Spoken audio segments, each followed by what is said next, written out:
In this segment, we're going to talk about the fourth element of the five components of leadership. And this component we'll talk about is the environmental context. The specific environment in which leaders and followers pursue a common goal is an important component of leadership as well. As we've discussed, leadership is situational. If it weren't situational, it would be possible for us to have a field manual and prescribe exactly the kind of decision making to take place because it would all be the same. But the fact that leadership is situation means that context affects the leadership process. It forces the forces that impact this include historical forces, economic, political. They have enormous consequences for leaders and for followers. And in this segment, we're going to talk about Douglas McGregor's Theory X and Theory Y as a way to understand situational and environmental context in leadership. So McGregor's Theory X and Theory Y is an assumption that is often made in leadership, and that's that workers or followers are naturally inclined to act a certain way or another certain way. And so as we look at this notion that workers, followers are naturally lazy and must be provided with a certain amount of support and control for them to be productive versus this notion that people naturally are inclined to want to work for meaning, and then they enjoy this notion of finding a way to do the right thing. So it's really the basic outlook of human nature in a lot of respects. So he held that there were really two views, that Theory X basically without active intervention by leaders, followers would be passive, even resistant to the organization's needs. They must be persuaded and awarded and punished and controlled. And then their activities must be directed for them to be effective. And that people generally avoid change. They lack creativity, and that people are naturally unproductive. Theory Y is the component, the other component of McGregor's Theory X and Y. People are not by nature passive or resistant to organizations' needs. They have become so as a result of experience in the organization. The environment creates passive workers. People are not lazy, they are just stifled by their work environment, so that people can, in fact, direct themselves. They can embrace responsibility, achieve goals under right conditions, and they are naturally creative. Environment that you create is the key. There were a series of Hawthorne studies done in the early 20th century at Western Electric plant in Chicago. A researcher named Elton Mayo found that through experimentation with different lighting levels in the plant, that productivity might change with every new level of lighting, darker versus lighter.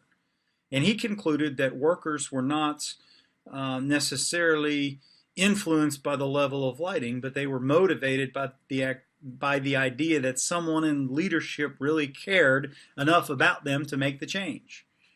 These studies pioneered the movement away from Taylorism, or the idea of scientific management, more toward the human model of understanding people and the importance of leadership in organizations. A happy worker is a productive worker. Human ways of leader-follower relations, or humane ways of leader-follower relations, became the norm. Rather than widgets, followers were conceived as adding value. Theory Y forced leaders to begin to look at followers as fully functioning actors in the leadership process. And so you can see the chart below the different conceptions of leaders and follower of theory X and theory Y. So some environments call for a more structured approach. And we'll get into this leadership continuum again that we're familiar with. They call for a more structured approach. Factories need quality, efficiency, carefully controlled, managed environments. Liabilities that approach limits to create these kind of situations are challenges for creativity, agency that can be difficult, but it also can create a very dissatisfying work environment. The human relations approach on the other end of this continuum is the counterweight to scientific management and the more structured approach of Taylorism. And that's the idea that's more focused on the needs of followers, the insight into follower motivation, more decentralized participatory decision making. You can see the more flat, less hierarchical organization, stakeholder ownership, the dignity of followers in this humane notion that followers can take advantage of this approach. Most organizations are somewhere on the continuum in between the notion of theory X and the notion of theory Y, and there is very definitely a mix of benefits with both approaches. A theorist by the name of Edgar Schein, who believed in the notion of organizational culture as applied to leadership, advocated for 3 levels of culture, thinking in terms of the physical space and the artifacts, espousing the values, the mission, the goals, and the philosophy of the organization, and then the culture of basic underlying assumptions, thinking about the truth or the basic assumptions about human nature. So this culture of context, he believed, determined leadership, and this is the same approach used by Fielder in his contingency theories, this idea that situational leadership, the approach is contingent upon the context, and so the environment is a very definitely an important component of this for sure. And so that really leads to much of the debate today that we're having about shareholder versus stakeholder point of view. We see it in organizations ranging from stockholders and shareholders to stakeholders in society. So this notion of shareholder really exemplified by Milton Friedman, the economist, and his point of view is that the only responsibility of business is profit.